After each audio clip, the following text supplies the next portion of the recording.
لا حول ولا قوة إلا بالله العلي العظيم. أعوذ بالله من الشيطان اللعين الرجيم. بسم الله الرحمن الرحيم. الحمد لله رب العالمين بارئ الخلائق أجمعين مالك يوم الدين. الصلاة والسلام على أشرف الأنبياء والمرسلين خاتم النبيين رحمة للعالمين الذي دنا فتدلى فكان قاب قوسين أو أدنى سيدنا ومولانا أبي القاسم محمد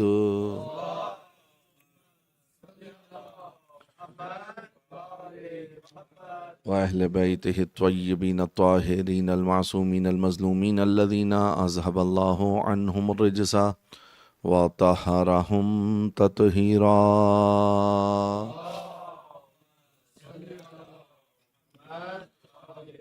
لا سيما بقية الله العظم روحي وأرواح العالمين لتراب مقدمه الفداء واللعنة الدائمة الباقية الأبدية على أعدائهم ومنكري فضائلهم وغاصبي حقوقهم أجمعين من يوم ظلمهم وعداوتهم وغصبهم إلى قيام يوم الدين.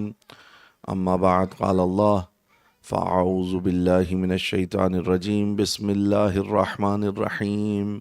إن هذا القرآن يهدي للتي هي أقوم ويبشر المؤمنين الذين يعملون الصالحات وأن لهم أجرا كبيرا. صلوات پڑھیں مل کے محمد و آل محمد.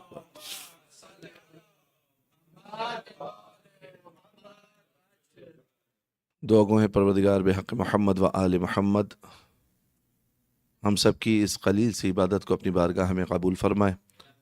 سید الشہداء علیہ الصلوۃ والسلام کا قرب، ان کی معرفت اور روز قیامت ان کی شفاعت نصیب فرمائے.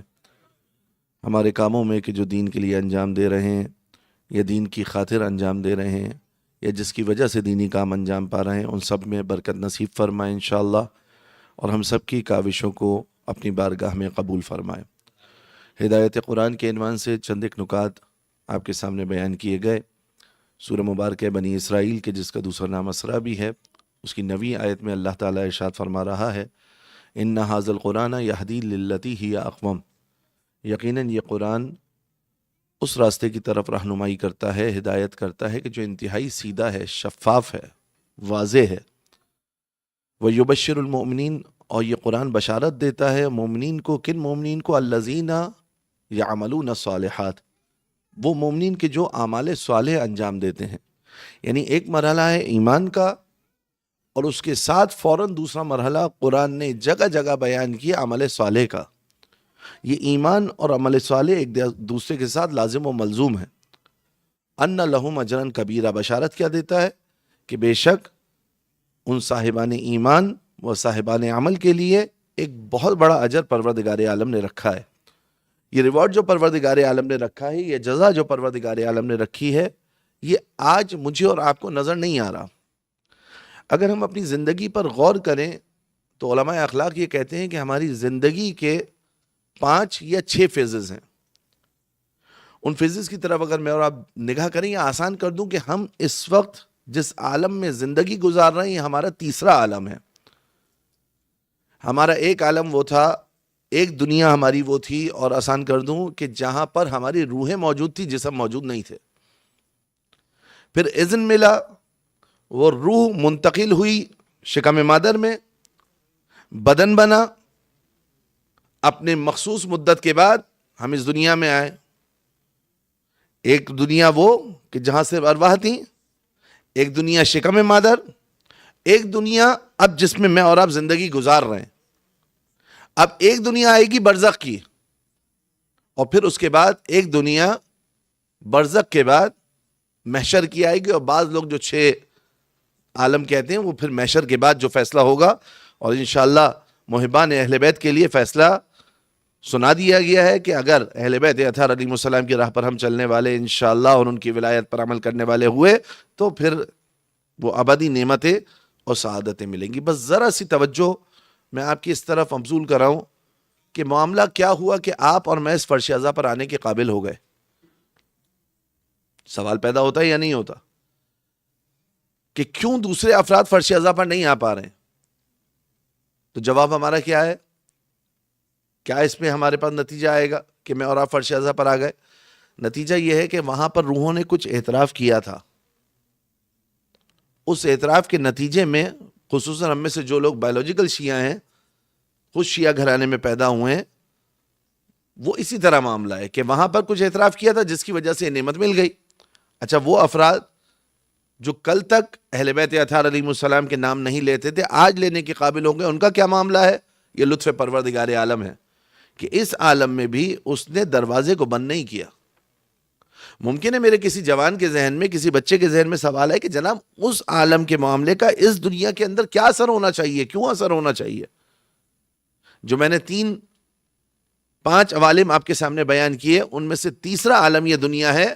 اس سے پہلے والے عالم کو آپ دیکھیے کہ جب بچہ اپنے ماں کے شکم میں ہوتا ہے، ایک چھوٹی سی ٹیبلٹ فولک ایسڈ کی اس کی زندگی کے اوپر اثر انداز ہوتی ہے. اگر ڈاکٹر صاحب تشریف فرمائے، اگر آپ وہ ٹیبلٹ نہ لیں اور اس کی کمی ہو بدن کے اندر تو اس کی برین بننے میں مشکل ہوتی ہے. اب یہ کہا جائے کہ جناب یہ ماں کے دوا لینے سے بچے کے اوپر اثر کیوں ہو رہا ہے؟ اچھا، دوا نہ لینے کی وجہ سے یہ بچہ اس جہان کے اندر پوری زندگی ایک اب نارمل زندگی کیوں گزار رہا ہے؟ تو کچھ دوائیں وہ تھی کہ جو ہم نے وہاں لی جس کے نتیجے میں ہم یہاں تک آ گئے. اب یہاں پر کچھ دوائیں ہمیں لینی ہوں گی کہ جس کے نتیجے میں اگلی زندگی ہماری کامیاب گزرے اور حضرات محمد و آل محمد کے جوار میں گزرے. مل کے صلوات پڑھے محمد و آل محمد. قرآن نے ہدایت کی ہے. اور ایک اور اہم مسئلے کی طرف آپ کی توجہ کو مبذول کرا دوں. دیکھیں، معاملہ ہم نے جو موت کے حوالے سے سن رکھا ہے نا، اور ہم ڈرتے رہتے ہیں موت کے حوالے سے. اگر امیر المومنین علیہ الصلوۃ والسلام و اہل بیت اطہار علیہ السلام کی فرمودات کی طرف توجہ کریں کہ جس کی طرف قرآن نے ہماری ہدایت کی ہے، تو معاملہ ہمارے لیے بڑا آسان ہو جائے گا. ہم نے موت کے لیے کیا سنا ہے؟ میرے ہمسد بھائی تو اس بات کو بہت اچھی طرح جانتے ہو کہ موت کیا ہے. جیسے ململ کے کپڑے کو کانٹوں پر ڈالا تھا، یہی مثال دیا کرتے تھے اور اس کو کھینچ لیا جائے. لیکن یہ موت کا آدھا تعارف ہے، موت کا مکمل تعارف نہیں ہے. موت کا مکمل تعارف اگر آپ کو جاننا ہے تو آئیے آ کر جانیے. حضرات محمد و آل محمد علیہ السلام بھی ایک اور تعارف کرا رہے ہیں. ہمارے پاس ایک واقعہ جناب سلمان کا موجود ہے کہ وہ رسول نے بشارت دی تھی کہ جب تمہاری موت کا وقت آئے گا تم قبرستان جاؤ گے، قبرستان کے مردے تم سے کلام کریں گے. حضرت سلمان آخری وقت میں گئے، بالآخر سلام کیا، ایک مردے نے ان سے کلام کیا. اس کا لب لباب یہ تھا کہ سلمان قینچی لے کر میرے بدن کو پارا پارا کر دیجئے، نشتر لے کر بدن کو چھیڑ ڈالیے، لیکن مجھ سے موت کے حوال نہ پوچھیے، بڑے خطرناک ہے. سلمان، حضرت سلمان منا اہل البیت، پیشانی پر پسینہ آیا، کہنے لگے کوئی تو طریقہ ہوگا، کوئی تو سلیقہ ہوگا، اس آسان کرو میرے لیے مسئلے کو. کہا کہ آپ خوش نصیب ہیں کہ ہم امت رسول اللہ سے تعلق رکھتے ہیں. اللہ نے اس امت کو 2 نعمتیں ایسی دی ہیں، ایک ماہ رمضان کے روزے اور ایک نماز شب، کہ جس کی وجہ سے موت کی سختی کم ہوتی ہے. لیکن آقا موت ہے کیا؟ یہ تو قبرستان کے مردے کا بیان ہے نا. اچھا، ایک ہمارے پاس مثال بھی ہے کہ قبر کا حال مردہ ہی جانتا ہے. یہ قبرستان کے مردے کا بیان ہے، لیکن کچھ اور بیانات بھی موت کے حوالے سے ہمارے پاس ہیں. پوچھا رسول اللہ صلی اللہ علیہ وآلہ وسلم سے، یا رسول اللہ موت کیا ہے؟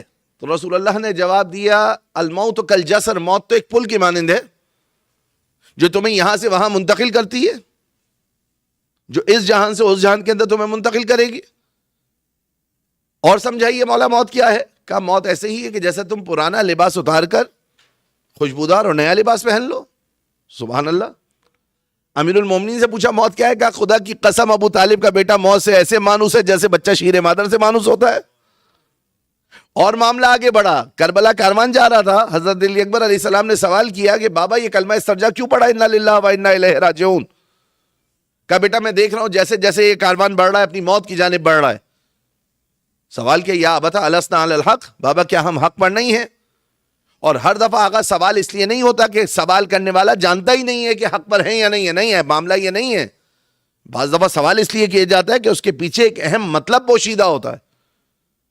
جب آیت نازل ہوئی ان الذین آمنوا وعملوا الصالحات اولئک هم خیر البریہ، کہ بے شک وہ لوگ جو ایمان لائے اور نیک عمل کرتے رہے وہی خیر البریہ ہیں. امیر المومنین نے سوال کیا، یا رسول اللہ من ہم خیر البریہ؟ امیر المومنین جانتے تھے خیر البریہ کون ہے. رسول اللہ سے سوال اس لیے کیا گیا تاکہ سوال و جواب کی صورت میں، ابھی کوشچن آنسر سیشن بھی ہے نا، سوال و جواب کی صورت میں دوسروں تک بھی وہ پیغام پہنچ جائے جو نہیں پہنچا ہے. یعنی وہ صرف آیت کو یاد نہ کر لیں کہ خیر البریہ اللہ کی کوئی مخلوق ہے، ان کے سامنے مصداق بھی ہو. امیر المومنین نے پوچھا یا رسول اللہ من ہم خیر البریہ، خیر البریہ کون ہے؟ ایک دفعہ مسکرا کر کہا یا علی انت و شیعتک ہم خیر البریہ، اے علی آپ اور آپ کے شیعہ خیر البریہ ہیں، یعنی اللہ کی بہترین مخلوق ہیں. تو ہر دفعہ سوال کے پیچھے ایسا نہیں ہے کہ جہل ہو، نہ جاننا ہو. بعض دفعہ سوال کے پیچھے ایک حکمت ہوتی ہے، اور وہ حکمت یہ ہوتی ہے کہ میں تو جان گیا ہوں، دوسروں کو بھی پہچانوا دوں. جب پہلی وحی آئی تھی امیر المومنین علیہ السلام نے ایک سوال کیا. جب سوال کیا مولا علی نے، اب اس وقت رسول اللہ اور مولا علی خالی تھے.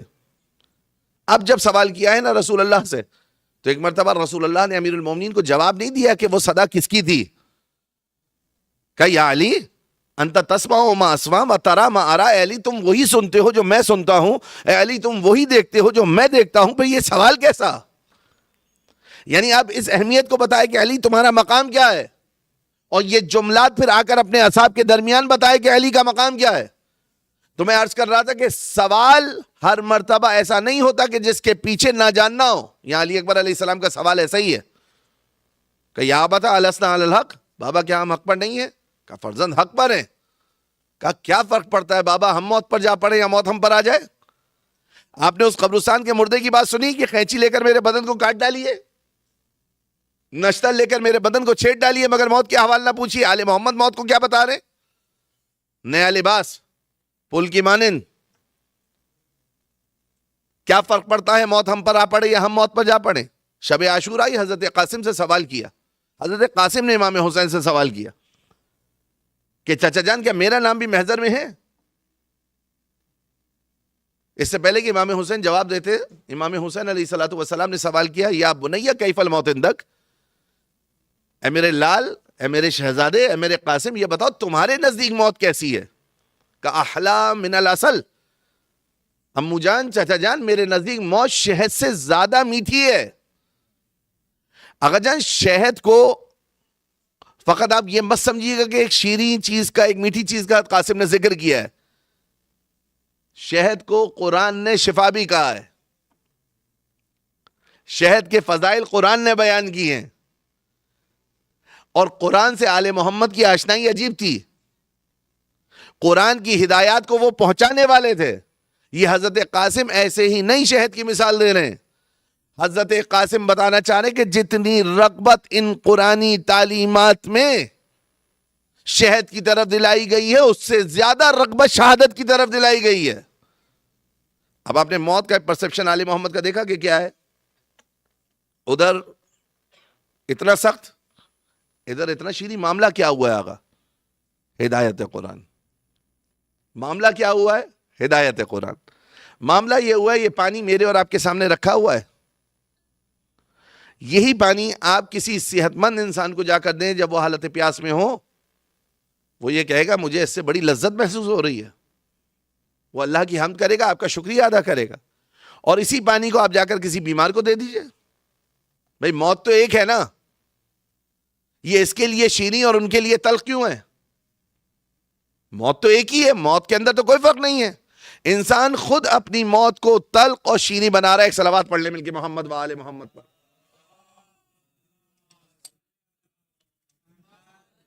یہی پانی اگر آپ صحت مند انسان کو دیں گے، وہ آپ کا شکریہ ادا کرے گا، وہ خوش ہوگا، اس سے محظوظ ہوگا. یہی پانی جا کر کسی بیمار کو دے دیں، مریض کو دے دیں، فوراً یہ کہے گا جناب بڑا کڑوا پانی ہے. پانی کڑوا نہیں ہے، تمہارا جسم کڑوا ہے. تمہارے جسم کے اندر تلخی ہے، تمہارا جسم مریض ہے. جب جسم مریض ہو تو پانی تلخ لگتا ہے، جب روح مریض ہو جائے تو موت تلخ لگنے لگتی ہے. اگر ہدایت قرآن کے اوپر ہم سب اپنی زندگی کو استوار کریں، اور ہدایت قرآن میں سب سے اہم ہدایت، بہت صورت کے ساتھ بیان کرنا چاہ رہا ہوں، سب سے اہم ہدایت اللہ کی حجت کو پہچاننا، اس کا ساتھ دینا اور اس کے ساتھ رہنا ہے. معاملات تو ہم پر جب کھلیں گے آقا، جب یہ آنکھیں بند ہوں گی اور وہاں کی آنکھیں کھلیں گی. جس طرح بچہ جب شکم مادر میں ہوتا ہے نا، اپنے ماں کے شکم میں ہوتا ہے، جب دنیا میں آتا ہے روتا ہوا آتا ہے. کیوں روتا ہوا آتا ہے؟ اس وقت کی کوئی بھی تکلیف آپ کو اس وقت یاد ہے؟ دیکھیں عجیب معاملہ ہے، جب وہ ماں کے شکم میں ہوتا ہے تو اس کی دنیا وہی ہوتی ہے، وہ اپنی مختصر سی دنیا کے اندر اتنا مگن ہو جاتا ہے اپنی نادانی میں، وہ جو وہاں مشروبات لے رہا ہوتا ہے، اگر آج وہ غذائیں اور وہ مشروبات فرض کیجئے کسی کے سامنے لا کر رکھ دی جائیں تو شاید کئی ہفتوں تک میں اور آپ کھانا نہ کھائیں، لیکن وہ وہاں اسی کے اندر اپنی عیش کی زندگی گزار رہا ہوتا ہے، وہ وہیں پر خورد و نوش کی مراحل کو طے کر کر اپنی ذمہ داریوں کو ادا کرتے ہوئے اب جب یہاں آتا ہے روتا ہوا آتا ہے، کیونکہ وہاں سے انسیت پیدا ہو جاتی ہے۔ ابھی ہم یہاں پر جب نہیں آئے تھے اور وہاں تھے تو ایک تنگ و تاریک کمرے کے اندر قید، وہی غذائیں وہی مشروبات، یہاں آئے روتے ہوئے آئے، جب یہاں آئے تو آنکھیں کھلیں، عقل آئی، دیکھا اب ان سے کراہت ہو رہی ہے، یہاں کی غذاؤں سے رغبت ہو رہی ہے، توجہ ہے، ایسی رغبت ہو رہی ہے کہ اب ہم ان کو چھوڑنا نہیں چاہتے، اب ہم اس دنیا کو نہیں چھوڑنا چاہتے۔ جب وہاں سے یہاں آئے تھے تو پتہ چلا یہ دنیا کتنی بڑی ہے، اسی طرح جب یہاں سے وہاں جائیں گے نا تو سمجھ میں آئے گا وہ دنیا کتنی بڑی ہے، کیونکہ اس دنیا میں یہ مادی قیودات نہیں ہیں۔ پھر اگر توفیق ہوئی تو جا کر شب جمعہ سید الشہداء کے دسترخوان پر ہوں گے، توفیق ہوئی تو امیر المومنین علیہ السلام کی زیارت ہوگی، لیکن اس کے لیے اقدام یہاں کرنا ہوگا۔ وہی ٹیبلٹ یاد رکھیے گا فولک ایسڈ کی، اس کا درست طریقے سے انٹیک کرنا ہوگا تاکہ وہاں جا کر ہم وہ فیضیاب ہو سکیں ان ذوات قدسیہ سے، ان کے جوار میں رہ سکیں۔ تو آگا یہ ہدایت قرآن کے نتیجے میں ہی ممکن ہے، یہ ولی خدا کو پہچاننے کے نتیجے میں ہی ممکن ہے۔ ایسا نہیں ہے کہ میں اور آپ ولی خدا کو نہ پہچانے یا پہچانتے ہوئے بھی اپنی آنکھوں کو بند کر لیں اور اس کے بعد یہ چاہیں کہ خدا بند متعال آخرت میں مجھے اور آپ کو وہ تمام نعمات دے گا کہ جو نعمات اللہ تعالیٰ نے اپنے اولیاء سے مخصوص رکھی ہیں۔ اگر یہاں پر ولی خدا کو صحیح سے پہچانا ہوگا، یہ جو ولایت کا بار بار تذکرہ، امامت کا بار بار تذکرہ آپ کے سامنے کیا جاتا ہے کیونکہ قرآن نے کیا آغا، اسی شد و مت کے ساتھ قرآن میرے اور آپ کے سامنے بیان کر رہا ہے۔ قرآن یہ کہہ رہا ہے کہ ان کو پہچان لو، قرآن یہ کہہ رہا ہے کہ ان کی رہنمائی میں آ جاؤ۔ اللہ ولی الذین آمنوا یخرجہم من الظلمات الی النور، اللہ ان لوگوں کا سرپرست ہے، اور اللہ کی سرپرستی کا انجام کیا ہوتا ہے؟ یخرجہم من الظلمات الی النور، لوگوں کو ظلمات سے نکال کر نور کی طرف ہدایت کرتا ہے۔ والذین کفروا اولیاءہم الطاغوت، اور انکار کرنے والے کہ جن کا اولیاء، جن کا ولی، جن کا سرپرست طاغوت ہے، وہ طاغوت کیا کرتا ہے؟ یخرجونہم من النور الی الظلمات، ان کو نور سے نکال کر ظلمات کی طرف لے جاتا ہے۔ انا ہدیناہ السبیل اما شاکرا و اما کفورا، ہم نے تو تمہارے سامنے حق کا راستہ بھی بیان کر دیا، جس میں تمہارا نقصان تھا اس کو بھی بیان کر دیا۔ اب تم میں سے کون شکر گزار بن کر اس حق کے راہ پر چلتا ہے اور کون کفران نعمت کر کر حق کی راہ سے اپنے آپ کو دور کرتا ہے۔ یہ تشیع کا ایک اہم مسئلہ ہے جو میں آپ کے سامنے بیان کر رہا ہوں اس وقت اس آیت کے ذیل میں۔ ہم قضاء و قدر کے قائل ہیں لیکن جبر کے قائل نہیں ہیں۔ کیا مقصد ہے جبر؟ یعنی اللہ نے ہمیں مجبور خلق نہیں کیا ہے، اللہ نے ہمیں اختیار دے کر بھیجا ہے۔ یہاں پر ابھی میرے اور آپ کے پاس اختیار ہے، ابھی اختیار موجود ہے کہ ہم اللہ کو وحدہ لا شریک مانیں دلیل کے ساتھ، رسول اللہ کو اس کا آخری نبی مانے دلیل کے ساتھ، امیر المومنین و ائمہ معصومین علیہ السلام کو امام برحق مانے دلیل کے ساتھ۔ ان سب چیزوں پر میرے اور آپ کے پاس دلیل ہونی چاہیے۔ خدا وند متعال کے وجود پر جب پوچھا تھا نا بڑھیا سے کہ تمہیں اللہ پر یقین کیسے، مشہور واقعہ آپ نے سن رکھا ہوگا، چرخہ کاٹ رہی تھی، چرخہ بنا رہی تھی۔ چرخہ اس زمانے کی اس مشین کو کہا جاتا ہے کہ جس سے دھاگا بنتا تھا اور پھر لباس اس سے بنے جاتے تھے۔ تو اس عورت نے چرخے کو روک دیا اور روکنے کے بعد کہا کہ اس چرخے کے ذریعے میں نے خداوند متعال کی معرفت حاصل کی ہے۔ لیکن جب اللہ دل کو روشن کرتا ہے تو ایک چرخے کے ذریعے میں انسان کے دل میں خدا آ جاتا ہے، اور جب دل تاریک ہو تو رسول بھی کہہ رہے ہوں، امام بھی کہہ رہے ہوں، حسین بھی کہہ رہے ہوں، پھر بھی اللہ قلب میں نہیں آ پاتا۔ معاملہ ہے یہ کہ اچھا اس چرخے کے ذریعے کیوں؟ کہا کہ جب تک میں اس کو چلا رہی ہوں، جب تک یہ چل رہا ہے، جیسے ہی میں روکتی ہوں تو رک جاتا ہے. یہ اتنا سا چرخہ، یہ اتنا سا انسٹرومنٹ بغیر چلانے والے کے نہیں چل سکتا، تو کیا یہ کائنات بغیر چلانے والے کے چل رہی ہے؟ اچھا، ایک دلیل یہ، اور یہ دلیل صحیح ہے، قانے کنندہ ہے. جب قبر میں اس سے فرشتے پوچھیں گے نا من ربک، تو یہ کہہ سکے گی اللہ جل جلالہ ربی، اللہ میرا رب ہے. دلیل قانے کنندہ ہے. ایک دلیل آگا یہ ہے کہ وہ چرخے کو دیکھ کر خدا بند متعال پر ایمان لائے. لیکن میں اور آپ کس کو مانتے ہیں؟ دیکھیں، ایک طریقہ یہ ہے، آسان کر دوں، ایک طریقہ یہ ہے کہ مخلوقات کے ذریعے خدا تک پہنچا جائے، کیونکہ ہم جیسے افراد تو مخلوقات کو دیکھ رہے ہیں نا آقا. ایک طریقہ یہ ہے کہ ہم مخلوقات کے ذریعے خدا تک پہنچے. کچھ ذوات قدسیہ، کچھ ہادیان برحق، کچھ حججائے الہی ایسی ہیں جو اللہ کو مخلوقات کے ذریعے نہیں پہچانتی، اس کی ذات کے ذریعے اس کو پہچانا کرتی ہیں. اسی ذات کا نام امام معصوم ہے. امام معصوم نے کیا چرخے کے ذریعے خدا کو پہچانا ہے؟ امام معصوم نے کیا آسمان کے ذریعے خدا کو پہچانا ہے؟ امام معصوم نے خدا کو ایسا پہچانا ہے جیسا پہچاننے کا حق ہے. اسی لیے منبر پر آ کر بیٹھ کر کہتے تھے سلونی سلونی قبل ان تفقدونی، مجھ سے سوال کرو اس سے پہلے کہ مجھے کھو دو. میں زمین کے راستوں سے زیادہ آسمان کے راستوں سے واقف ہوں. اگر یہ آسمان کے راستوں سے مراد یہ نہیں ہے کہ امیر المومنین علیہ السلام کے پاس کوئی ایسا میپ تھا، یعنی میں زمین کے راستوں سے مراد یہ ہے کہ تمہاری دنیا سے زیادہ تمہیں خدا تک پہنچانے کی صلاحیت میرے پاس ہے. مجھ سے آ کر سوال کرو کہ کیسے خدا تک پہنچا جا سکتا ہے. مجھ سے آ کر سوال کرو. لوگوں نے سوال کیا میرے سر میں بال کتنے؟ توہین تھی امیر المومنین علیہ السلام. تاریخ کا المیہ ہی ہے یہ. جو مولا علی علیہ السلام بار بار خدا وند متعال کی معرفت مجھے اور آپ کو کرا دی. خدا وند متعال نے علی کو امام بنایا ہے نا. اللہ تعالیٰ نے ان کو امام بنایا، ان کو امام حسن کو، امام حسین کو، الہ امام زمان اجل اللہ تعالی فرجہ الشریف مل کے صلوات پڑھیں محمد و آل محمد. پس میں اور آپ توجہ کریں کہ حضرات معصومین علیہ السلام اس لیے نہیں آگا کہ کیونکہ ہم ایک خاص مسلک سے، ایک خاص مشرب سے، ایک خاص مذہب سے تعلق رکھتے ہیں تو ہم ان کی اتباع کریں، اطاعت کریں. آگا اللہ نے بنایا ہے ان کو. یہ کسی مسلک اور مشرب کی میراث نہیں ہے.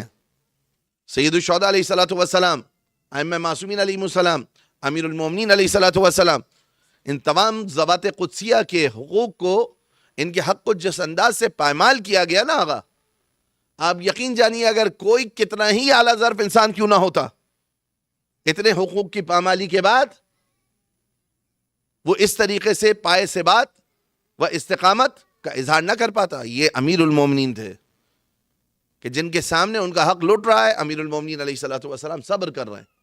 اور ہمارے بچوں سے یہ سوال ہوتا ہے کہ علی ابن ابی طالب علیہ السلام کے لیے ایک طرف آپ کہتے ہیں کہ جناب انہوں نے در خیبر اکھاڑ لیا، ایک طرف آپ کہتے ہیں کہ انہوں نے عمر بن عبدود کو پچھاڑ دیا، ایک طرف آپ کہتے ہیں کہ انہوں نے مرہب کا سر اتار دیا، ایک طرف آپ کہتے ہیں انہوں نے انتر جیسے پہلوان کو پچھاڑ دیا. اس کے بعد آپ یہ کہتے ہیں کہ علی کے گھر پر حملہ ہوا، علی ابن ابی طالب نے کچھ نہیں کیا، علی ابن ابی طالب علیہ السلام کا حق لٹ گیا، علی ابن ابی طالب نے کچھ نہیں کیا. کیوں نہیں کیا؟ اس کا جواب بھی رہبر معظم نے اپنی کتاب میں دیا ہے اور بہترین جواب دیا ہے. کہا کہ اگر سمجھنا ہے نا کہ علی ابن ابی طالب علیہ السلام نے کیوں بعد رسول خدا فوراً تلوار نہیں اٹھائی، تو خود امیر المومنین علیہ السلام کی قضاوت کو دیکھو، ان کے فیصلوں کو دیکھو، تمہارے سامنے واضح ہو جائے گا علی ابن ابی طالب نے تلوار کیوں نہیں اٹھائی. بہت بہترین جواب ہے آغا. اور کئی دفعہ ہم نے یہ واقعہ سنا ہوگا، ہماری بھی توجہات نہیں کی تھی. واقعاً ایک عالم کا کام ہوتا ہے کہ کس طرح ہدایت کے ان گزینوں کو، ان حصوں کو لوگوں کے سامنے بیان کرے. فرماتے کہ امیر المومنین کی قضاوت میں ایک قصہ ایسا ہے کہ دو عورتیں ایک بچے کے اوپر دعویٰ کرتی ہوئی ہیں کہ یہ میرا بچہ ہے. دونوں دعویٰ کرتی رہیں یہ میرا بچہ ہے. امیر المومنین نے نصیحت کی، نہیں مانی. امیر المومنین علیہ السلام نے قضاوت شروع کی، کیس کو شروع کیا، پھر بھی نہیں مانی. گواہوں کو طلب کیا، گواہ نہیں تھے، دونوں نے قرآن پر ہاتھ رکھ لیا. اب یہ قرآن پر ہاتھ رکھنا آخری مرحلہ ہوتا ہے. اس کے بعد معاملہ خدا کے سپرد کیا جاتا ہے. لیکن علی ابن ابی طالب نمائندہ خدا تھے، علی ابن ابی طالب حجت خدا تھے. اب اس معاملے کو ابھی خدا کے سپرد نہیں کیا، کہا قنبر تلوار لے کر آؤ. کہا یا علی تلوار کیوں منگا رہے؟ کہا اس بچے کے 2 ٹکڑے کر دو، آدھا حصہ اس کو دو، آدھا حصہ اس کو دو. جو حقیقی ماں تھی یہ کہہ کے پیچھے ہٹ گئی، یا امیر المومنین مجھے بچہ نہیں چاہیے، جہاں بھی رہے زندہ تو رہے. کہا اب آپ کو سمجھ میں آیا علی ابن ابی طالب نے اپنے حق کے لیے تلوار کیوں نہیں اٹھائی؟ اب آپ کو سمجھ میں آیا کہ امیر المومنین علیہ الصلوۃ والسلام نے اپنا حق لینے کے لیے بازوؤں میں طاقت تھی، اس میں کوئی شک نہیں ہے. تلوار مولا کے پاس تھی، اس میں کوئی شک نہیں ہے. شجاعت تھی، اس میں بھی کوئی شک نہیں ہے. تلوار کیوں نہیں اٹھا رہے؟ جہاں بھی رہے اسلام تو باقی بچے. جب اسلام باقی بچے گا تو میرے فرزند کے پاس آ جائے گا. یہ حجت خدا کے اوصاف آقا. جس طریقے سے حججہ الہی کا استحصال ہوا ہے نا، ان کے حق کو پامال کیا گیا، ایک فدق نہیں. بار بار امام حسین علیہ الصلوۃ والسلام تقریر کر رہے ہیں کربلا کے میدان میں. 3 خطبات امام حسین علیہ السلام کی، کل میں نے اشارہ کیا تھا. یزیدی لشکر شور مچا رہا ہے. کتنی بڑی بے ادبی ہے. آپ دیکھیں، آپ یہاں پر چند افراد بیٹھے ہوئے ہیں نا، لیکن یہ چند افراد میری اس گفتگو کو مسلسل توجہ سے سن رہے ہیں. آپ نے بہت سارے واقعات اس میں سے پہلے سن رکھے ہوں گے. اچھا میں کیا آقا، میری حیثیت کیا؟ سید الشہداء خطاب کر رہے ہیں، حسین ابن علی خطاب کر رہے ہیں، فرزند رسول خدا خطاب کر رہے ہیں. یزیدی لشکر سننے پہ تیار ہی نہیں ہے. اس طریقے سے استحصال ہوا ہے میں معصومین علیہ السلام کا. یعنی امام ہدایت دینا چاہ رہے ہیں، ممبر پر بیٹھ کر کہہ رہے ہیں سلونی سلونی قبل ان تفقدونی. وہاں سوال ہو رہا ہے میرے سر میں بال کتنے. یہاں امام حسین علیہ الصلوۃ والسلام خطاب کر رہے ہیں، یزیدی لشکر شور مچا رہا ہے.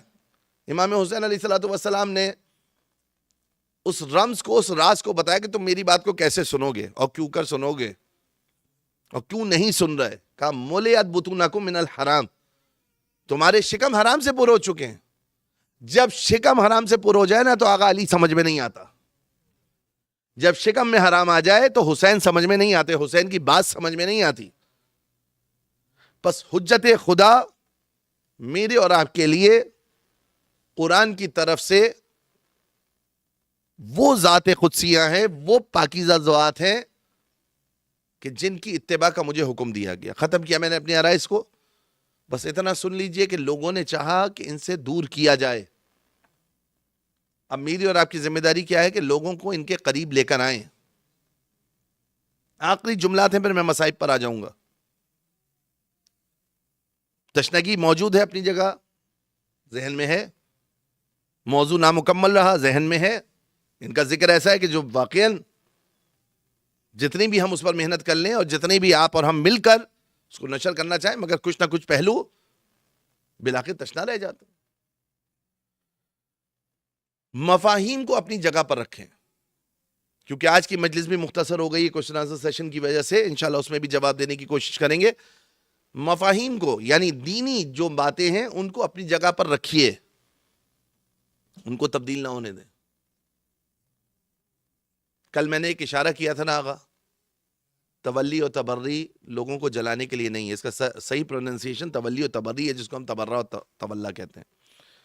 یہ لوگوں کو جلانے کے لیے نہیں، جلنے سے بچانے کے لیے. جانتے ہیں آپ کے مذہب میں کیوں لازم قرار دی گئی تھی؟ اس لیے کہ آپ حجت خدا کی تبلیغ کریں. مثال دے دوں آپ کے سامنے. اگر یہاں اندھیرا ہو، آپ کو اندھیرے کو دور کرنا ہو تو کیا کریں گے؟ روشنی جلائیں گے نا. اچھا الگ سے کوئی اندھیرے کو ہٹانے کے لیے محنت کرنے کی ضرورت ہے؟ علی کو پہنچا دیجئے، خود بخود ظلمتیں دور ہو جائیں گی. اگر مولا کو پہنچانے میں کامیاب ہوگے نا، خود بخود ظلم. مفاہیم کیسے تبدیل ہوتے ہیں؟ مفاہیم ایسے تبدیل ہوتے ہیں کہ میں اپنے مزاج کے مطابق دین کو ڈھال لوں. اپنے مزاج کے مطابق ڈھال لوں. نہیں آقا مجھے اپنے مزاج کے مطابق نہیں ڈھالنا، تولا کرنا ہے ان کے مزاج کے مطابق، دیگر احکامات کو انجام دینا ہے ان کے مزاج کے مطابق. پھر سمجھ میں آئے گا حقیقی دین کیا ہے. اور یہ کوشچن مارک میں چھوڑ کر جانا چاہ رہا ہوں تاکہ جب آپ کے ذہن میں سوال آئے تو اس کے متعلق سوال کیجئے. رسول اللہ سے لے کر امام حسن عسکری علیہ السلام تک دیکھیے. ہمارا اسی اپنے فروع دین میں سے جو آخری 2 ہیں جن کا نام لیا، اس حوالے سے ہمارے نظریات کیا ہیں؟ مثلاً اگر میں رسول اللہ کے دشمن سے برات کروں عبادت ہے نا عبادت؟ رسول اللہ کی ولایت کو اختیار کروں عبادت ہے؟ تولا و تبرہ اسی سے نکلا ہے، ولایت و برات سے۔ امام علی علیہ السلام کی ولایت کو اختیار کروں عبادت ہے؟ امام علی علیہ السلام کے دشمن سے برات کروں ولایت ہے، عبادت ہے؟ اسی طرح جناب زہرا، اسی طرح امام حسن، اسی طرح امام حسین، اسی طرح امام سجاد، اسی طرح امام باقر، اسی طرح امام صادق، چلتے چلتے سلسلہ امام عسکری تک۔ یعنی اگر مجھے یہ سمجھ میں آ رہا ہے کہ میں رسول اللہ کی ولایت اختیار کروں عبادت، رسول اللہ کے دشمن سے برات کروں عبادت، مولا علی کی ولایت اختیار کروں عبادت، مولا علی کے دشمن سے برات کروں عبادت، مولا حسن کے دشمن سے برات کروں عبادت، مولا حسن کی ولایت اختیار کروں عبادت، مولا حسین علیہ السلام کی ولایت اختیار کروں عبادت، مولا حسین کے دشمن سے برات کروں عبادت، امام حسن عسکری علیہ السلام کے دشمن سے برات کروں عبادت، امام حسن عسکری علیہ السلام کی ولایت اختیار کروں عبادت۔ امام زمانہ کے لیے فلسفی آ کے کیوں ٹوٹ جاتی ہے؟ کوئی دشمن نہیں ہے آقا کا؟ کوئی دشمن نہیں ہے آقا کا؟ اگر آقا کا کوئی دشمن نہیں ہے تو آقا خود کیوں نہیں آ رہے ہیں؟ اس کا مقصد دشمن تو ہے۔ اب مجھے اور آپ کو کیا کرنا ہے کہ دشمن کی شناخت پیدا کرنی ہے۔ مفہوم کیسے تبدیل ہوا کہ ابتدا سے ہم چلے، ہم نے کہا علی ابن ابی طالب علیہ السلام کے دشمن سے برات عبادت، لیکن جیسے ہی امام زمان علیہ السلام کے دشمن کا نام زبان پر آئے، کہا یہ سیاست ہے، یہ یہاں مفہوم تبدیل ہوا ہے آقا۔ اس پہ میں زیادہ نہیں بولوں گا، آپ خود جا کر سوچئے گا۔ اگر کوئی تو دشمن ہوگا نا امام زمانہ کا۔ امام علی کا دشمن کون تھا؟ سلطان وقت۔ جناب زہرا سلام اللہ علیہ کا دشمن کون تھا؟ سلطان وقت۔ امام حسن کا دشمن کون تھا؟ سلطان وقت۔ امام رضا کا دشمن کون تھا؟ سلطان وقت۔ امام کاظم کا دشمن کون تھا؟ سلطان وقت۔ میں اس کی وضاحت نہیں کر رہا ہوں آقا، آپ کے سامنے خود سوچئے جا کر مفہوم کیسے تبدیل ہوتا ہے۔ زمانے کے امام کے دشمن کی جب بات آئی، کہا یہ تو سیاست ہے۔ سمجھ رہے ہیں آپ؟ اور اس پر ایسا نہیں ہے کہ یہ عام لوگ کہہ رہے ہوں، ہماری عوام کا مسئلہ یہ ہے کہ سر پر بڑے بڑے تمغے سجائے افراد بھی یہ بات کرتے ہوئے نظر آ رہے ہوں گے۔ مفہوم تبدیل ہو جاتا ہے۔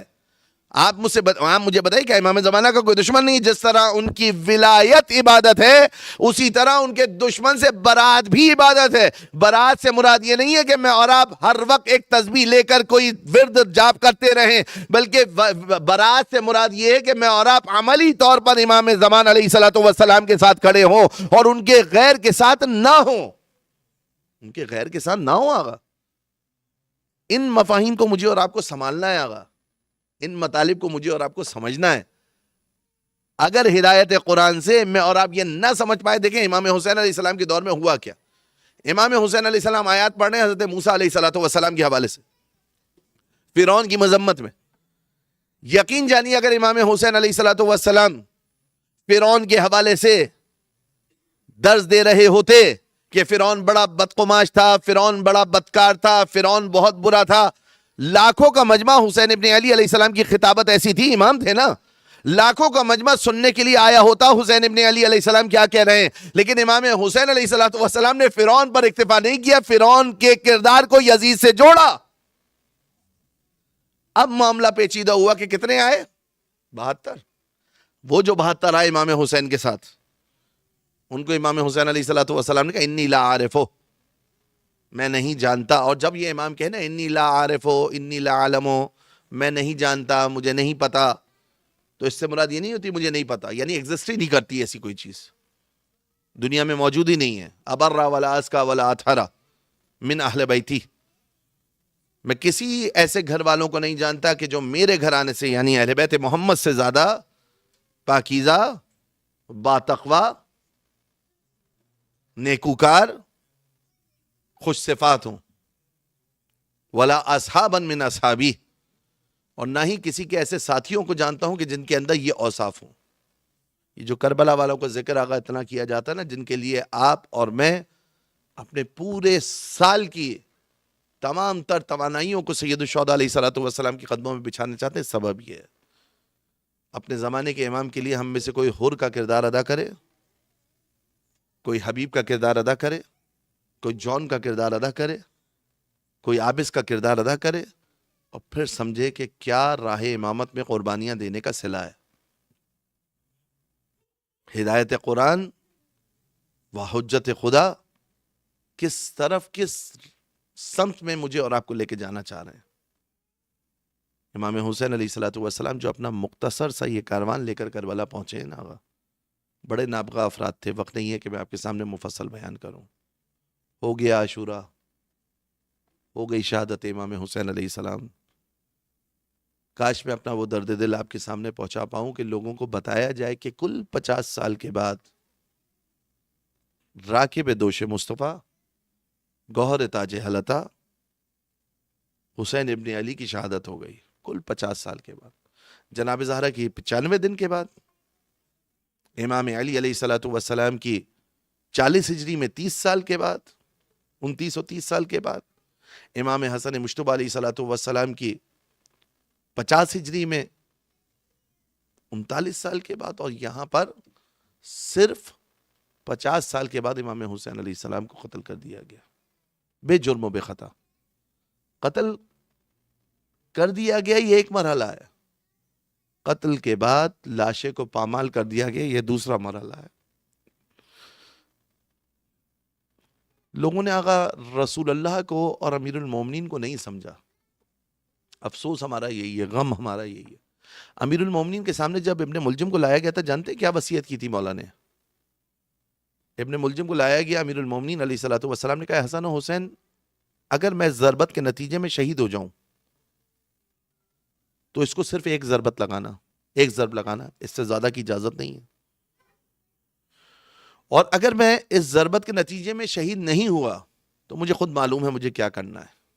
مولا نے کلام کو آگے بڑھایا، وصیت دیکھیں مولا علی کی، حسن حسین دیکھو اس کو مارنے کے بعد اس کے لاشے کی توہین نہ کرنا، لاشے کو مسلح نہ کرنا۔ زمانے جاہلیت کا دستور تھا، حضرت حمزہ کے لاشے کی تھی نا توہین، رسول اللہ کے دل پر بڑا شاق تھا۔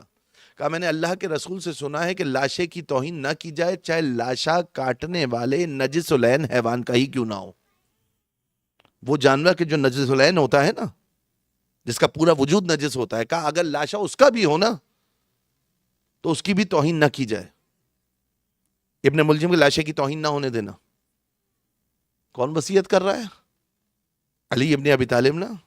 یا علی آپ اپنے قاتل کے لیے وصیت کر رہے ہیں کہ اس کے لاشے کی توہین نہ ہو؟ ذرا 61 ہجری میں اپنے فرزند کے لاشے کو آ کر دیکھیے، ایک انگوٹھی کے لیے مولا حسین کی انگلی شہادت کے بعد کاٹی گئی آقا، ایک پٹکے کے لیے امام حسین علیہ السلام کا ہاتھ کاٹا گیا ہے، لاشے کو گھوڑوں کی ٹاپوں سے پامال کیا گیا ہے۔ سید الشہداء علیہ الصلوۃ والسلام کی شہادت کے بعد اس انداز سے لاشے کی پامالی۔ آقا آج اس دور میں افسوس تو یہی ہے، ہمارے آنسو کیوں نہیں رکتے؟ ذرا دیکھیے آج اس دور میں اگر کسی مسافر کا لاشا بھی پڑا ہونا، 10 لوگ مل کر اس کو کفن دے دیں گے، اس کو دفن کریں گے، لیکن لاشوں کے ساتھ یہ احانت۔ ہمارا رونا اس بات پر ہے کہ آج اس دور میں کوئی کسی عورت کے سر سے اگر چادر کھینچ لے تو 10 لوگ حمایت میں کھڑے ہو جاتے ہیں۔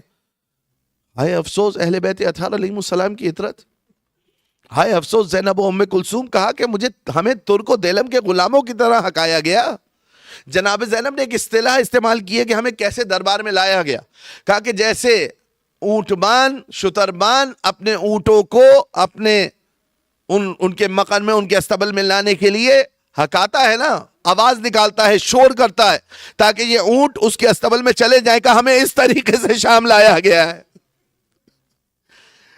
ہمارے آنسو کیوں نہیں رکتے؟ وہ زینب اولیاء مقام جن کو دیکھ کر دنیا پردہ سیکھ رہی تھی، وہی زینب بازار شام سے ایسے گزری ہے، ہر خاص و عام کی نگاہیں زینب کے چہرے پر تھی۔ اجرکم اللہ۔ اب جب زینب اولیاء مقام واپس آئی ہیں نا، میں نے کل بتایا تھا 18 مہینے کی حیات ہے جناب زینب کی امام حسین کے بعد، اور آگا یہ 18 مہینے بھی جناب زینب نے کیسے گزارے ہیں خدا جانتا ہے۔ بس امام حسین علیہ السلام کے پیغام کو اگر نہ پہنچانا ہوتا اور یہ اہم ذمہ داری نہ ہوتی تو شاید زینب کے لیے یہ کافی تھا سننا کہ حسین شہید ہو گئے۔ ایک واقعہ بیان کروں آپ کے سامنے۔ جب جناب زینب کی شادی ہوئی نا، عرب کا رواج تھا کہ تیسرے دن ماں جاتی تھی اور بیٹی کو لے کر کچھ دنوں کے لیے میکے آتی تھی، اپنے گھر میں لے کر آتی تھی۔ جناب زینب کی ماں تو تھی نہیں جب جناب زینب کی عبداللہ ابن جعفر طیار سے شادی ہوئی، جناب فاطمہ کی شہادت ہو چکی تھی۔ 3 دن کے بعد امیر المومنین نے فضہ کو بھیجا۔ فضہ جناب زینب کے گھر گئی، جناب زینب کو دیکھا کہ بی بی مصلی پر بیٹھی ہوئی ہیں، آنکھوں سے آنسو جاری ہیں، چہرہ پریشان ہے۔ جناب فضہ نے کہا بی بی خیریت تو ہے؟ اس پریشانی کا سبب کیا ہے؟ کہا اماں فضہ 3 دن ہو گئے میں نے اپنے حسین کو نہیں دیکھا، 3 دن ہو گئے میں نے حسین کو نہیں دیکھا۔ بعد از حسین ابن علی جناب زینب اولیاء مقام نے کس طریقے سے وہ ساعتیں گزاری ہوں گی کہ کبھی حسین کے لاشے پر کھڑے ہو کر وا جدہ وا محمدہ صلی اللہ علیہ ملک السماء ھذا حسین المرمل بالدماء ومقطع الاعضاء، اے رسول اللہ آپ پر ملائکہ سلام کرتے ہیں، آپ پر ملائکہ کا درود و سلام ہو، یہ آپ کا حسین جو خاک اور خون میں گلتا ہے، اور یہ آپ کی بیٹیاں کہ جو بے چادر کھڑی ہیں وہ بناتوں کا سبایا۔ کوفہ و شام کی منازل طے کی، کربلا آئیں، کربلا سے واپس مدینہ کا رخ کیا۔ اب جیسے ہی مدینہ کاروان پہنچا نا، جناب ام کلثوم نے محمل کے پردے کو ہٹایا، نانا کا روضہ نظر آیا کہ مرثیہ پڑا مدینہ تو جدنا لا تقبلینا وبالحضرات والاحزان جینا، اے ہمارے جد کے مدینہ ہمارے آنے کو قبول نہ کرنا، بڑے حسرت و غم کے ساتھ واپس آئے ہیں۔ بشیر کو بلایا گیا، گلے میں شال عزا ڈالی گئی، بشیر کو روانہ کیا گیا۔ بشیر ندا دیتا ہوا چلا، یا اہل یثرب لا مقام لکم، تمہارے لیے اب مدینہ رہنے کی جگہ نہ رہا، قد قتل الحسین بے کربلا، حسین کربلا میں قتل کیے گئے۔ اب یہاں پر جوگ لوگ آنے لگے، کہا کیا معاملہ ہے؟ کہا سنانی قبر پیغمبر پر سنائی جائے گی۔ کہا ہے مدینے کے باہر اہل بیت رکے، جب مدینہ میں داخل ہوئے ہیں ناغا بس اتنا سن لیجئے، سیدانیہ جب تربت رسول پر پہنچی ہیں تو اونٹوں کے بیٹھنے کا انتظار نہ کیا، زینب نے خود کو ناقے سے گرایا، تربت رسول پر پہنچی، تعویذ قبر سے لپٹ کر فریاد کرنے لگی، نانا مسافرہ نواسی آ گئی، اے نانا راہ میں زینب نے بڑی صعوبتیں اٹھائیں، اے نانا آپ کی امت نے کہیں پتھر برسائے، کہیں چھتوں سے انگارے پھینکے، کہیں کھولتا ہوا پانی پھینکا، فریاد کرتی جا رہی ہے۔ ایک مرتبہ زینب نے کہا نانا مسافرہ نواسی آئی ہے، طریقہ کار یہ ہے کہ جب مسافر آتا ہے سوغات لاتا ہے نا، زینب بھی سوغات لائی ہے۔ یہ کہہ کر ایک خون آلود کرتا نکالا، رسول کی قبر مطہر پر بچھایا، قبر لرزنے لگی، یا رسول اللہ آپ سے حسین کا کرتا برداشت نہ ہوا۔ 70 قدم کے فاصلے سے زینب وہ منظر دیکھ کر آ رہی ہے، حسین کی گردن تھی شمر کا خنجر۔ وَسَيَعْلَمُ الَّذِينَ ظَلَمُوا أَيَّ مُنْقَلَبٍ يَنْقَلِبُونَ لِلَّهِ وَإِنَّا إِلَيْهِ رَاجِعُونَ اللهم عجل وليك الفرج والعافية والنصر واجعلنا من خير أعوانه وأنصاره وارزقنا شفاعته ومحبته ودعاء عبادت کو اپنی بارگاہ میں قبول فرما۔ ان مجالس کے لیے جن مومنین نے تعاون کیا، دام درہم سخن قدم، ان کی توفیقات عالیہ میں اضافہ فرما۔ پروردگارہ واسطہ محمد و آل محمد کا دنیا میں سید الشہداء کے مشرب پر، مسلک پر، اور موت بھی آئے تو سید الشہداء علیہ السلام کے دین پر نصیب فرما، سید الشہداء علیہ السلام کی شفاعت نصیب فرما۔